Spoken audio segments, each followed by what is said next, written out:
Puppy Trainer Show. This is where we answer all of your questions about puppyhood. I'm Bethany. And I'm Sparky from the Puppy Academy. If you have a puppy question you need help with, join us live every Wednesday at 1 p.m. Pacific time on Instagram or TikTok at the Puppy Academy. This is where we tackle your toughest training challenges and guide new puppy parents on how to make puppyhood easy. If you're ready for more in-depth puppy help right now, check out our online school at thepuppyacademy.com to have us personally guide you through every step of puppyhood and in raising a happy, well-mannered pup. We're excited you're here. And now, let's get to the show.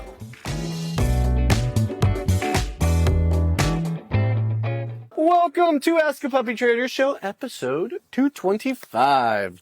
This is Bethany. My name's Sparky, and who do we have here? This is Lumi. Lumi. She's brand new. She's at day 2 or day 3 with us. She's just munching on me. No big deal. Just good old puppy teething. Anyone that has a question, we do have a couple send-in questions, but if you guys have any follow-ups, if we're answering your question and you're on and you want to ask a follow-up, throw it in there. We'll answer you. Those bites look like they're getting a little harder, huh? No. Only when I tried to pull away. Ow. Okay, I'll show you what I'm doing in just a second. Ow. Ow.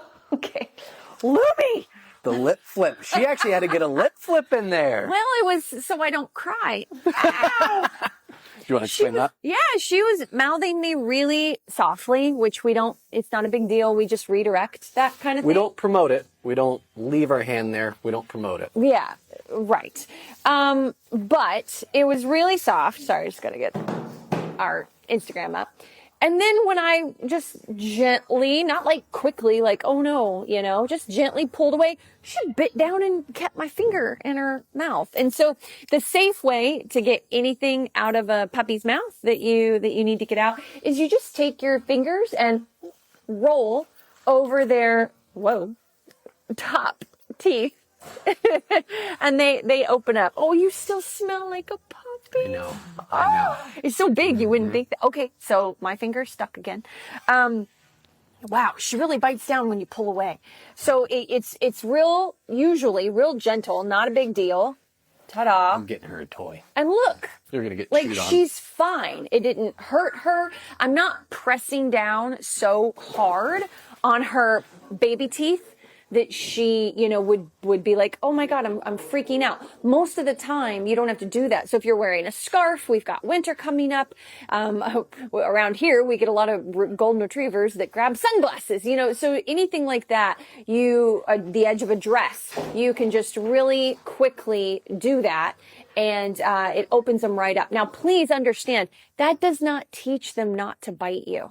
It doesn't. It is pure de-escalation, calm management. It's not teaching, oh here, I'll grab it. It's not teaching them to actually not do that anymore. So I just want to be really clear about that. Some puppies might be so sensitive that it might be enough of a interrupter to where they'll be less likely to do it again, but not usually. Don't depend on it. All right, you want to jump into Nikki's comment? Do you tell them not to do yelping sounds? Yeah, please, don't do that. That doesn't help your situation. You're prey. Don't act like prey. A little harder. Yeah. It was something that was mentioned on Instagram like 10 years ago, and everyone seems to think if you scream, your dog will stop biting you. Oh, it's much older than that. You'll surprise them the first couple times, but then you're prey and you're less of a leader after. So just think about that. I was actually attacked by an adolescent German Shepherd because that's what they wanted to do. And they were like, would this work? It was biting the kids. And I was like, I don't know what, let's see. I did not expect to be... And when I say Bethany attacked, gets mauled at a lesson. When I say attacked, I actually don't mean that lightly. This was 20 years ago, early in my career. I didn't have a clue. And it literally came at me, all of us sitting at the table. So yeah, don't do it. Don't do it. Especially if you have a German Shepherd. Especially for German Shepherd. Or any hunting dominant production breed. Basically any working breed, which is basically all of them. So there you go. Yeah, you got to remember what Yorkies are bred for. All right. Okay. This is from N Myers. Okay, I don't know. 2.5-month-old Aussiedoodle looking for your top tip for separation anxiety. No issues quite yet, but this is a breed that is known for it and can have some separation anxiety issues. Structure, schedule, and crating. That's the first thing I'll tell everyone. You got to get on a good routine. You got to make sure you're using a crate.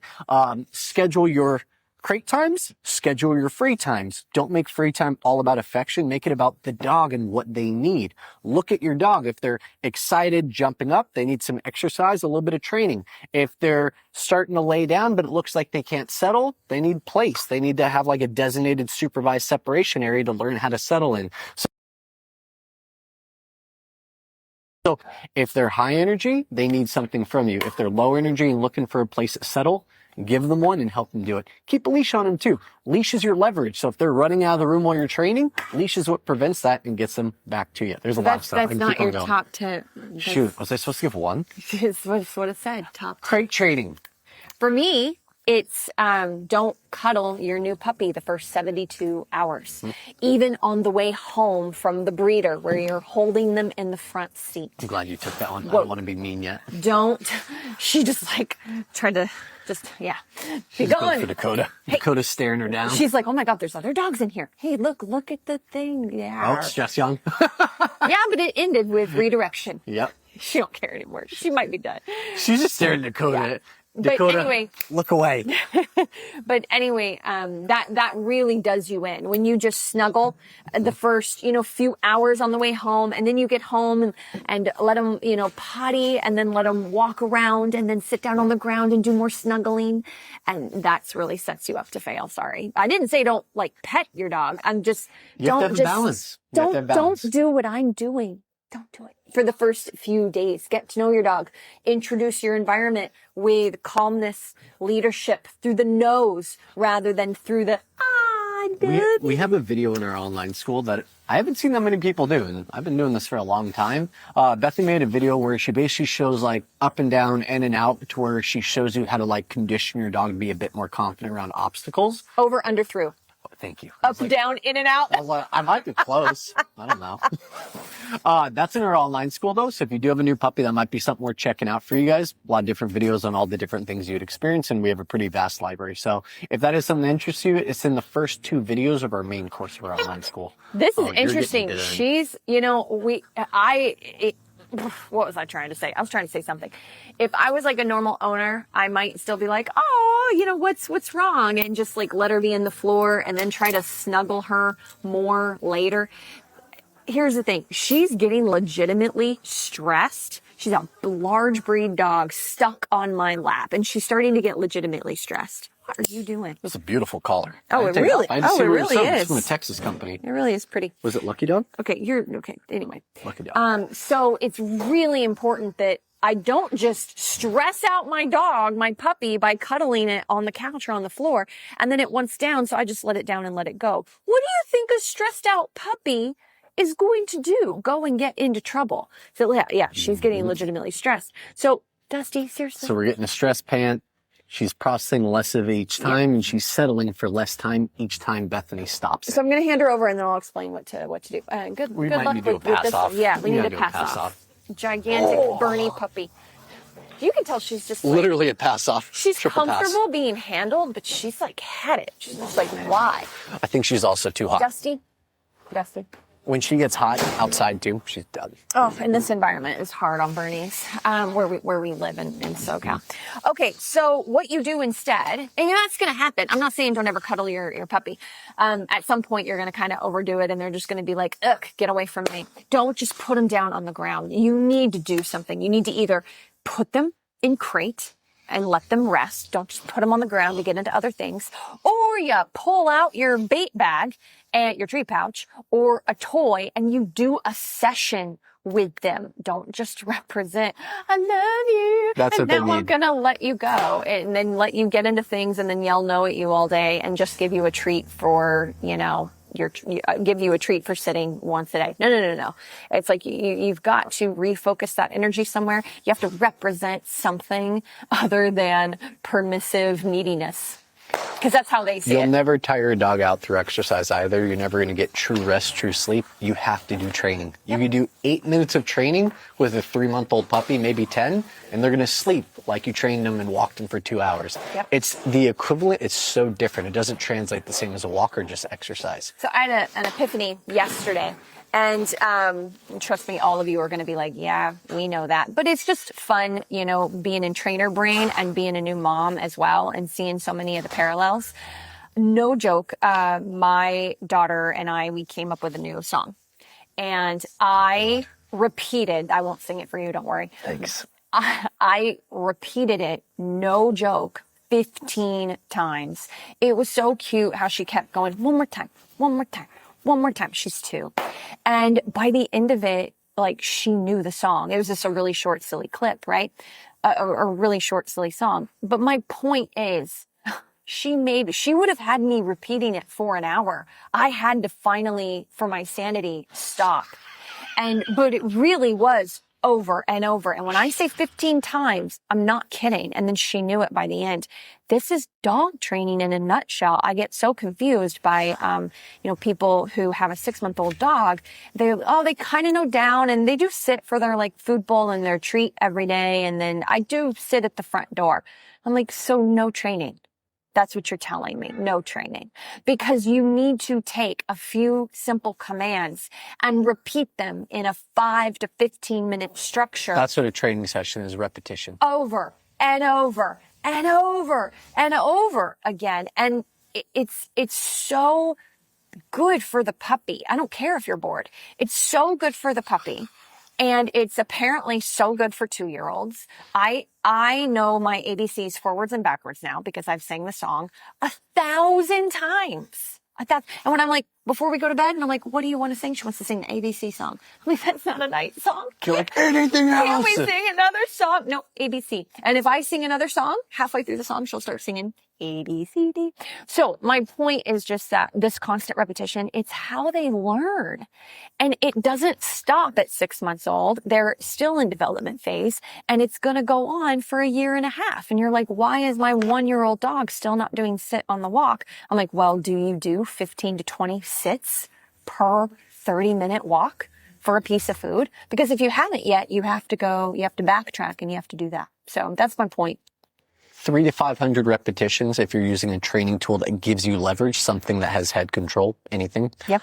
Usually it's about 3,000 to 5,000 if you're using harness when you're doing positive reinforcement only, because they learn through more repetitions. You don't have the leverage to counter the distraction. So that's how you got to think about it. If you're doing positive reinforcement or you're doing balance, you got to find what program you're going towards, research it, learn a little bit more about it, and see how professional dog trainers train dogs using those types of programs, because you got to find something that works for you and you got to stick with it. Yep. TJ Wilson from Instagram. It's a good last name. I think is it Skies? It says Clumber Spaniel. It's absolutely Sky's family. Yeah, I was like, why do I recognize that last name? Okay, Sky's family. Clumber Spaniel or Cumberland Spaniel?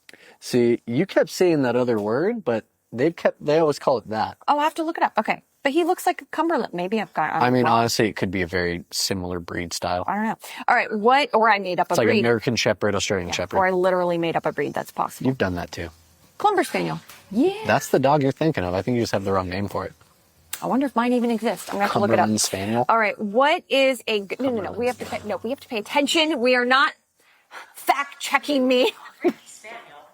There's no Cumberland Spaniel. Clumber Spaniel. What is a good amount of time to leave a 7-month-old puppy out of the crate?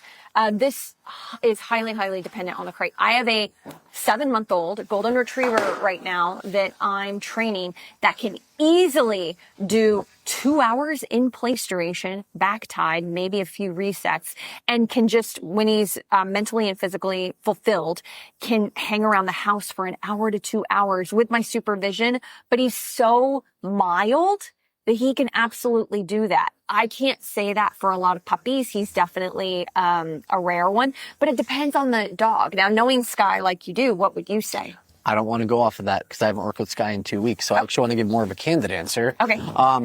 This is what I do when I try to see if dogs can be out when I'm gone.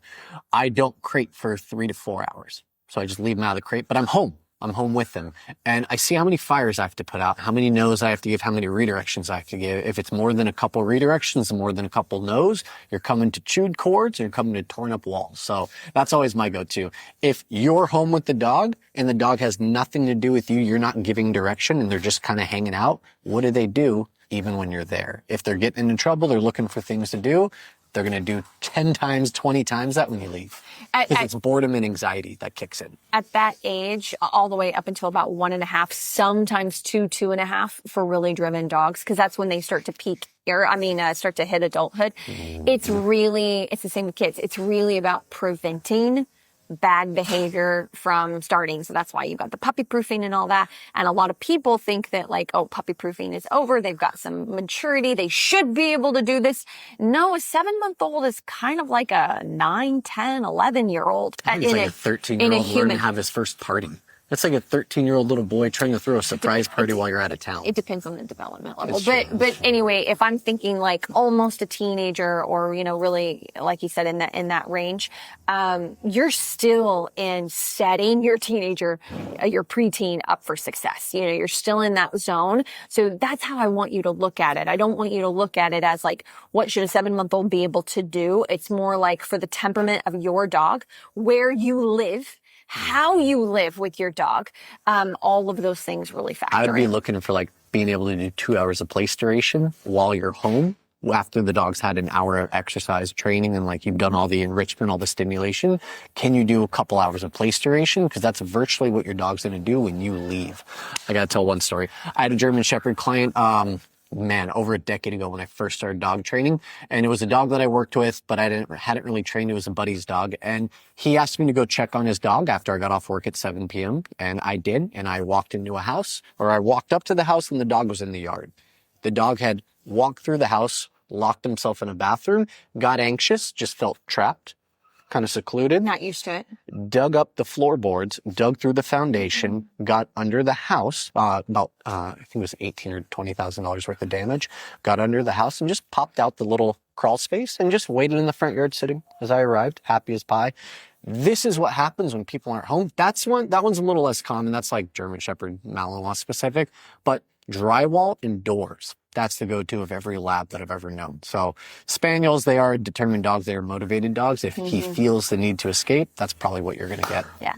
I have one more since you're in story time. You want to tell one too? We're not supposed to do Mine was actually fast. Okay. No, I just wanted to say that so much depends on the mental maturity and what your puppy needs. So when we're talking about puppy training, we're always like, oh, short sessions, don't overdo it, no big deal. But when we talk about puppies in that sense, we're talking about 16 weeks and younger. Once you hit 5, 6, 7, 8 months old, if your puppy seems to have a little bit more drive, I would really like to encourage all of you to work, and I'm gonna have like some boundaries to this, but work your puppy till they're truly calm and tired. What I see happening a lot in our culture is that people are trying to do the right thing by their adolescent dogs and their older dogs. And they've got, no, that's not where I'm going with this. That would actually be fine for 3 days. Like if they didn't do anything else for 3 days, that would be fine. But anyway, can I just go. So, I won't nitpick. Is they're doing 20 minutes in the morning before the kids go to school. Then the kids go to school, they try to get another 15 minutes in because Bethany said, we've got to do this, this, and this.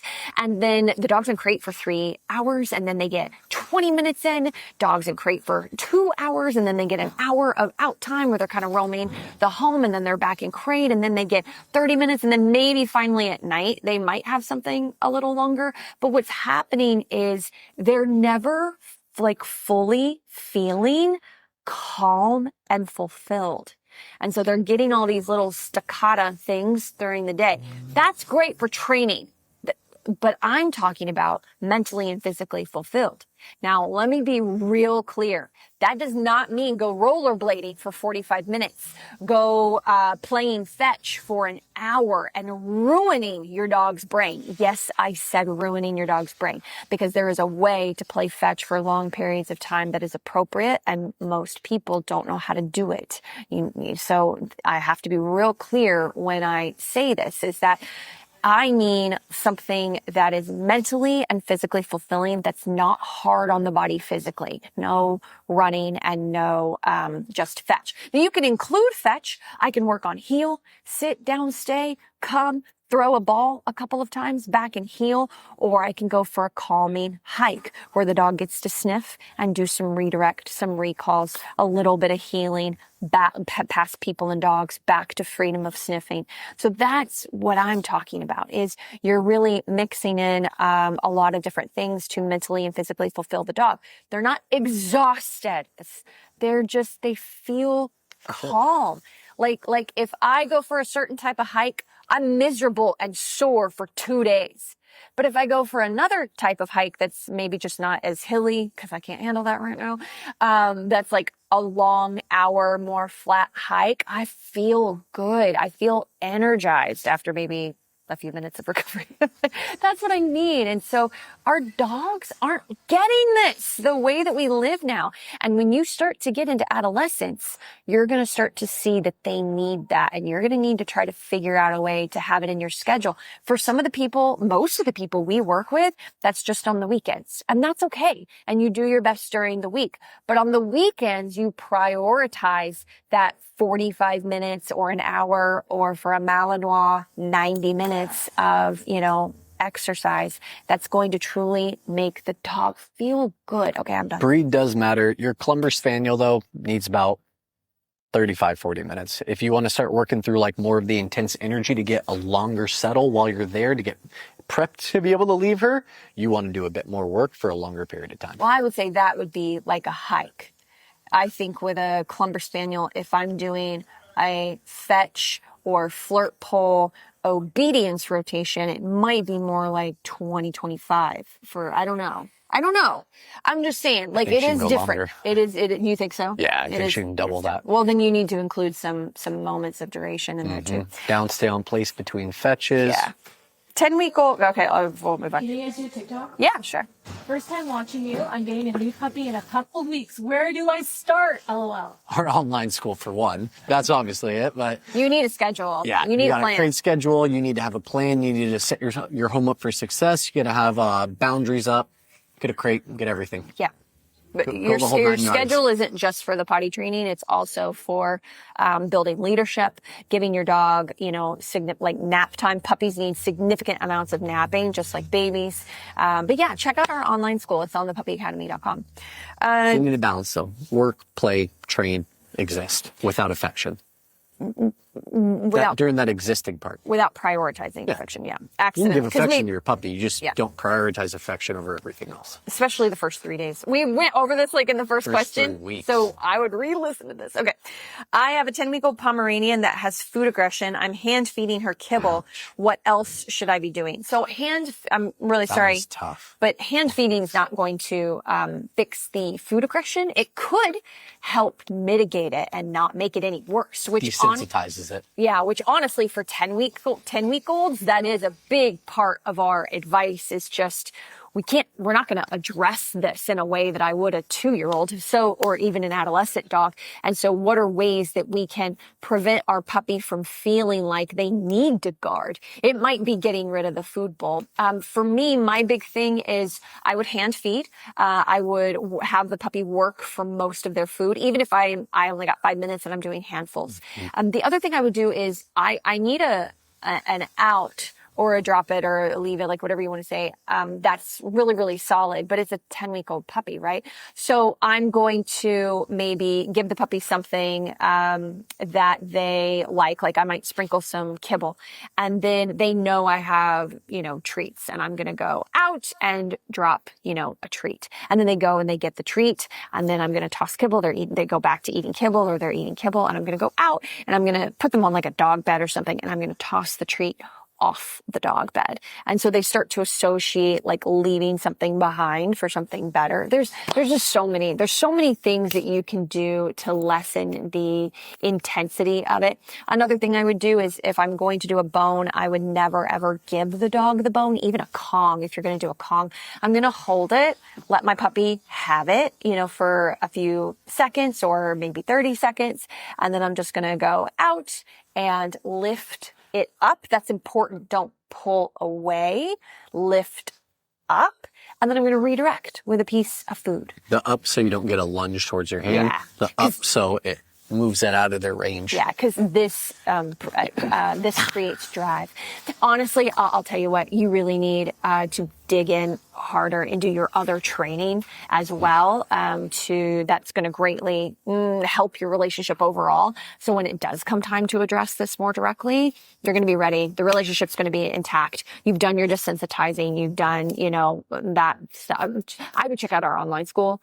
Just like we kind of told her, you're right. That puppy is just at the perfect age to be in a program. Yesterday. You need good boundaries. Yeah, you need good boundaries and structures, simply in the sense that if you have multiple dogs and the dogs are in the kitchen begging, like, you got to have good boundaries, no dogs in the kitchen when food's being prepped. That's where the out that she mentioned comes in, being able to place them. If you have multiple dogs, they should be getting fed separately and create different rooms. Like, really de-escalate the intensity. If you feed your dog and you stand over them, hovering while they're eating, because you want to make sure they're not growling. You've pet them before to make sure they're not growling. You're starting the growling. You're causing it. So, or it might de-escalate. Or it might work only with you, because I do have families do that from a young age, but that's to prevent issues.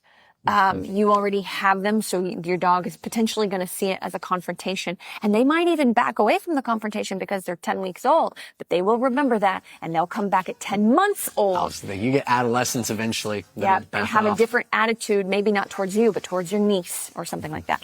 I like this TikTok one. Yeah. To add clarity. It says 5-month-old Latin mix doing board and train next month. Trainer said to use a harness before him. Hate it. He's telling you to use a harness so he gets all the leverage. So it's actually super standard. Well, I would have told you the same thing too. We need to make sure.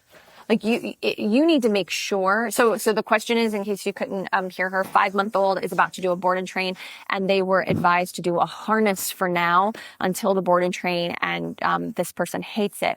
You need to find out, is that to build leverage for the trainer? Because the trainer is going to use some type of training tool. If it is, I don't know how long you have to wait, but I would stick it out. I would want some sort of better program to follow at home, though, because you do not want the habit of being drug around town. Even a halty harness is pretty nice with a double buckle. Yeah, that's true. 2 months before the board and train. He didn't want any pressure on his neck before he sees the dog. Okay, so again, though, that doesn't tell me what type of trainer your trainer is. Are you going to a purely positive reinforcement trainer or a force-free trainer that is going to stay on the harness that you hate and is telling you that in a board and train, it can get your dog, doing amazing on that harness? Or do they just want you to not screw up the dog and desensitize them to something around the neck? That's what I ask clients to do all the time. Yeah. So that would be normal. So they can, have an even easier time training your dog, which is a more balanced style of training. It's kinder for your dog too, because you're not desensitizing the collar. Teach him to pull through it. No, he does positive reinforcement. It's to not desensitize him. Well, if he does positive reinforcement, he may not use training tools. And well, yeah. So that sounds like he's going to stay on the harness. yeah. Just not sure how to get his energy out if I can't walk him right now. So I'm sorry. You said you hate the harness, and you're it sounds like you're going to a trainer that's going to use a harness in his program. He could be balanced. She says he uses positive reinforcement. She didn't say only positive reinforcement. So that's what you need to find out. Yeah, you need to find out if he's a balanced trainer. Yeah. Positive reinforcement only will not use training collars or force-free. They don't use any adversive tools. Yeah. So, and if you need a way to drain his energy, it can't be fetch an hour a day. You're going to ruin his brain. So you need to talk to the trainer if you're having trouble with that. Yeah. But yeah. You should be getting enrichment exercises that aren't going to ruin your dog. Yeah. If they're going to have these guidelines for you and you're struggling, they should have more guidelines. I want more. Like, what I would do is I would just set up for me, because I do this kind of thing too. I just set up a Zoom with you. And it'd be a free Zoom. It's just a 30-minute Zoom as just part of your package to help you until you get to the board and train part. I wanted to do this real quick because I think it's super important and we're always late. So, 4-month-old German Shepherd Chow mix does really well with training as long as I have treats. When and how do I get her to transition to obedience without treats? You're not even into adolescence 4 yet. months old, you're a while away. Yeah. So what you want to do is you wean off treats when it's easy, which means nobody's around. Your dog is on leash. don't only work on leash when you want to go outside. You are doing these exercises on leash at this point in your home. You can start with no leash, but then you should put a leash on your dog. So you need to work on your handling and practicing everything. And so when there's nobody around, there's nothing going on, then you only do food for every fourth command. And then you do a couple in a row for easy commands. And then you mix it up. Keep them guessing. Yeah. Keep them guessing. Keep your hand out of your treat pouch when you're giving the command or the marker, yes or good, whichever one you're using, or click. Keep your hand out of your treat pouch. The food is already there, or you sit. Good. You're desensitizing the reach. So these are all the things that you're doing inside when it's easy. But then my kid walks by and I might be back to food lore for a 4-month-old. Your puppy's still very young. And so you're weaning off that way. And then when you go outside, you're back to food machine again. And then there's nobody around. There's nothing going on. There's no leaves blowing by.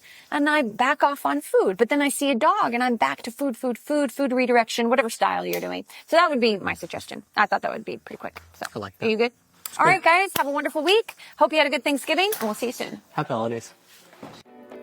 Thanks for tuning into Ask a Puppy Trainer Show. We hope you found some advice that you can use to help make puppyhood a little easier. Don't forget to join us live every Wednesday at 1 p.m. Pacific Time on Instagram or TikTok at The Puppy Academy. This is where you can get a chance to ask your burning questions in real time. And if you want even more puppy guidance, visit our website at thepuppyacademy.com for info on joining our online puppy school. If you enjoyed today's episode, please consider subscribing to our podcast and leaving us a review. These reviews let more people find us and supports us on our mission to help as many puppy parents as possible around the globe. Thanks for listening, and we'll see you in the next episode.